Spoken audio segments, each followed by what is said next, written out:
Hello everyone, Kumar Sharma this side, and here I welcome you all at your own Gargi classes, a place where you can easily get all the informations relevant to your competitive exams. So जैसा कि अपनी series चल रही है of Elizabethan dramas for UPSC IAS mains English literature optional, तो जैसे कि अभी मैं आपसे डिस्कस कर रही हूँ all about the representative works of Elizabethan drama, Elizabethan era के जो रिप्रेजेंटेटिव ड्रामाज हैं उनके बारे में मैं पर्टिकुलर बात कर रही हूँ आपसे। पिछले मेरे वीडियो में मैंने डिस्कस किया था about the two representative works of Elizabethan era and those were the Duchess of Malfi and every man in his humour. आज मैं डिस्कस करूँगी about the three particular dramas. तो सबसे पहला ड्रामा है the zoo of Malta. Jew of Malta was first produced in 1592। 1592 में पहली बार ये प्रोड्यूस हुआ था during Queen Elizabeth era. It is Christopher Marlowe's play of Machiavellian policy. इसमें एग्जैक्टली मैकियावेलियन पॉलिसी का यूज़ किया है क्रिस्टोफर मार्लोव ने। मैकियावेलियन एग्जैक्टली एक कैरेक्टर है, ठीक है, जो कि पॉलिटिकली अपने आप को स्ट्रॉन्गर बनाने के लिए जो भी श्रूडनेस, जो भी क्लैवरिटी यूज़ की जाती है बाय द कैरेक्टर, तो उसके लिए टैग यूज़ किया जाता है। Though it is described as a tragedy. Earlier, this particular play, with its first edition, it was described as a tragedy, but इसको real sense में एक dark satirical comedy के रूप में देखा जाता है, ठीक है। तो ये है जू ऑफ माल्टा का थोड़ा बहुत इंट्रोडक्शन। अब मैं थोड़ा ब्रीफिंग कर देती हूँ, थोड़ा स्टोरी आपको बता देती हूँ इसकी। The play recounts how Barabas एक रिच जू है इस पर्टिकुलर ड्रामा में। He is deprived of his health by Ferneze, the Christian governor of Malta. Exactly ये जो ड्रामा है ये सिचुएटेड है, सेटल डाउन है upon the island of Malta.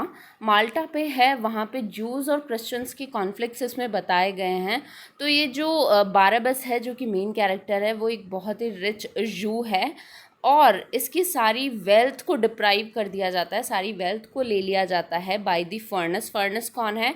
Christian governor है of Malta. In order that some long overdue tribute money is paid, क्योंकि एक tribute money को पे करने के लिए पे आउट करने के लिए जूस के जितने भी जूस थे उस आइलैंड पे, उन सब की प्रॉपर्टी ले ली जाती है जो अपने विलिंगनेस से दे रहे थे एक बार कहने पे। तो उनकी तो हाफ प्रॉपर्टी ली जा रही थी, बट यहाँ पे जो जू है वो अपनी बात पर टिका हुआ था that I would not give my money, तो उसकी सारी ही वेल्थ ले ली जाती है। Furness justifies this extortion by saying that Malta is accursed for harboring Jews at all. अब जो फर्नस है वो अपने इस एक्ट को कि मैंने क्यों जू की जो बाराबस है उसकी वेल्थ क्यों पूरी ली, उसको जस्टिफाई करता है यहाँ पे, क्योंकि जूस को एग्जैक्टली हार्बर करके यहाँ पे पनाह दे के इस आइलैंड पे माल्टा पे एग्जैक्टली हमने बहुत बड़ा एहसान किया है और उसका एहसान का बदला उन्हें चुकाना पड़ेगा।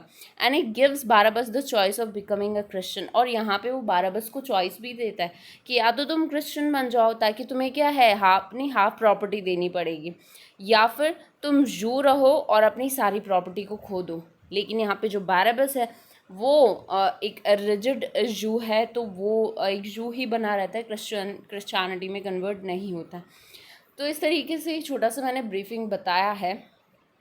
एग्जैक्टली अगर आपको जू ऑफ माल्टा के बारे में थरली स्टडी करनी है अबाउट द होल ड्रामा कि एग्जैक्टली इस ड्रामा में कौन से कैरेक्टर्स हैं, क्या स्टोरी है, क्या बैकग्राउंड है इस पर्टिकुलर ड्रामा का, क्या इंटेंशंस है, क्या टारगेट्स है, तो वो सारा एग्जैक्टली मेरी एक दूसरी प्लेलिस्ट चल रही है upon our same channel Gargi classes, और उस पर्टिकुलर प्लेलिस्ट का जो लिंक है वो डिस्क्रिप्शन बॉक्स में दे रखा है। फॉर यूजीसी नेट के लिए प्लेलिस्ट जो चल रही है उसमें मैंने क्रिस्टोफर मार्लोव के सारे प्लेस को डिस्क्राइब किया है जो कि एलिजाबेथन ड्रामा को एग्जैक्टली प्रेजेंट करता है। तो आप क्रिस्टोफर मार्लोव, विलियम शेक्सपियर और जो भी यूनिवर्सिटी विट्स हैं उनके आप ड्रामाज देख सकते हैं इजीली, ताकि आपको पूरा इन डेप्थ एक आइडिया हो जाए कि उस टाइम के उस ड्यूरेशन के एग्जैक्टली ड्रामास किस तरीके के हुआ करते थे। तो अगर आपको डिटेल में जानना है इन ड्रामास के बारे में, so just go to the playlist के लिंक पे क्लिक करें, और जो भी प्रीवियस वीडियोस हैं, जो भी मेरे अब तक अपलोडेड वीडियो हैं of for UGC net English literature, तो आप वहाँ पे ये सारे ड्रामास को अच्छे से स्टडी आउट कर सकते हैं। अनदर वन है the tragedy of Hamlet prince of Denmark. ये दूसरा रिप्रेजेंटेटिव वर्क है ऑफ एलिजाबेथन एरा। हैमलेट, इसके बारे में आपने सुना होगा क्योंकि ये विलियम शेक्सपियर के या ड्यूरिंग एलिजाबेथन एरा के one among the most popular और one among the most prominent works में से एक है। So it is often shorten to Hamlet. The tragedy of Hamlet prince of Denmark, इसको एग्जैक्टली हैमलेट नाम से जाना जाता है। ये ट्रेजेडी लिखी हुई है बाय विलियम शेक्सपियर, और ये कब लिखी गई थी? बिटवीन 1599 टू 1601 में, और ये शेक्सपियर का सबसे लंबा प्ले है अब तक का। ठीक है, तो ये छोटा सा इंट्रोडक्टरी पार्ट है हैमलेट का। हैमलेट में एग्जैक्टली होता क्या है? हैमलेट का जो सेटिंग है इस पर्टिकुलर प्ले का, इस ड्रामा का, ट्रेजेडी का, वो डेनमार्क में है। And the play depicts Prince Hamlet and his revenge against his uncle Claudius, who has murdered Hamlet's father in order to seize his throne and marry Hamlet's mother. Hamlet is considered among the most powerful and influential works of world literature. अब exactly इस drama में क्या होता है कि ये जो Claudius है, क्लॉडियस अपने बड़े भाई हैमलेट को एग्जैक्टली हैमलेट का मर्डर कर देता है क्योंकि उसे वो थ्रोन चाहिए होता है डेनमार्क, और हैमलेट की वाइफ से वो शादी कर लेता है।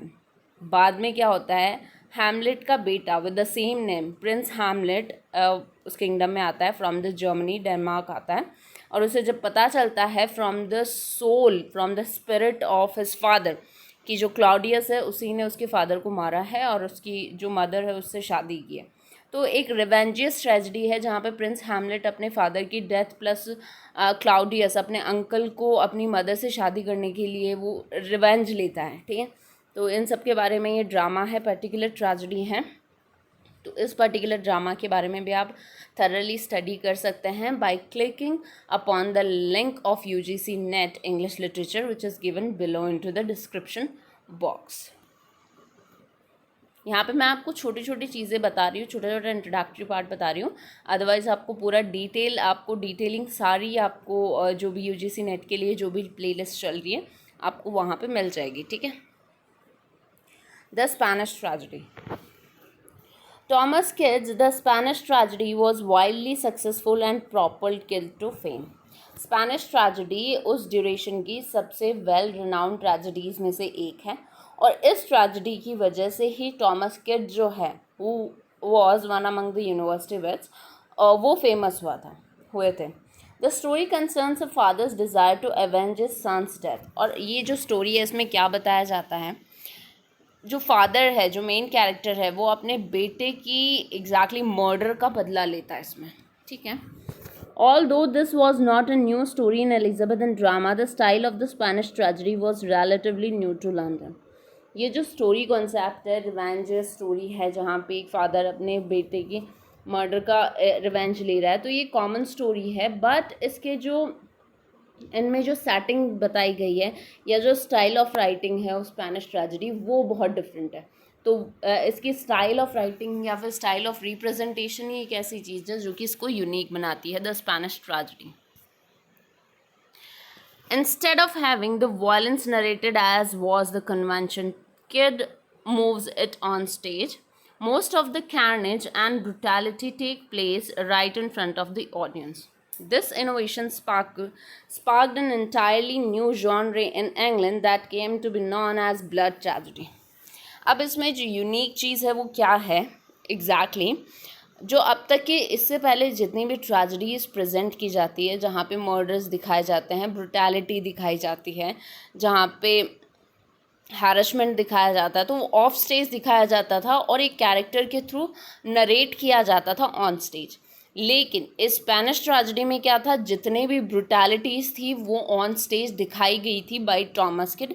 तो ये पर्टिकुलर चीज़ थी जहाँ पे नरेशन नहीं एग्जैक्ट प्रैक्टिकल दिखाया गया था upon the stage in front of the audience, जो कि इसको कम्प्लीटली एक नया मोड़ देता है ट्रेजेडी को, ठीक है। और इसी वजह से इस ट्रेजेडी को ब्लड ट्रेजेडी भी कहा जाता है, जहाँ पे ब्लड शेड्स दिखाया जाता है on stage in front of the eyes of the audience, ठीक है। तो ये थोड़ा यूनिक स्टाइल है ऑफ स्पेनिश ट्रेजेडी। हैमलेट के बारे में इसमें बहुत सारी सॉलिलोक्वीज हैं, इसमें एग्जैक्टली लॉन्गेस्ट प्ले है, इसमें रिवेंज बताया गया है, ट्रेचरी बताई गई है, ठीक है। तो वो एक थोड़ा यूनिक पार्ट हो जाता है हैमलेट का। And while we talk about this Jew of Malta, तो वहाँ पे जूइश और क्रिश्चियंस के बीच के कॉन्फ्लिक्ट्स को बताया गया है। बाकी आपको इन सारे ड्रामास को अच्छे से स्टडी करना ही है, आपको यूजीसी नेट इंग्लिश लिटरेचर की प्लेलिस्ट पे जाना है और हर एक ड्रामा को अच्छे से देखना है, समझना है, पढ़ना है, ठीक है। So stay connected with Gargi classes and to be continue with our Elizabethan drama. Thank you so much for attending lecture at Gargi classes. Channel को सब्सक्राइब करना ना भूलें, बेल आइकन को प्रेस करें ताकि हर वीडियो का नोटिफिकेशन आपको प्रॉपर टाइम पे मिलता रहे। एंड प्लस अगर आपको कंटेंट पसंद आया है तो लाइक बटन भी क्लिक कर सकते हैं।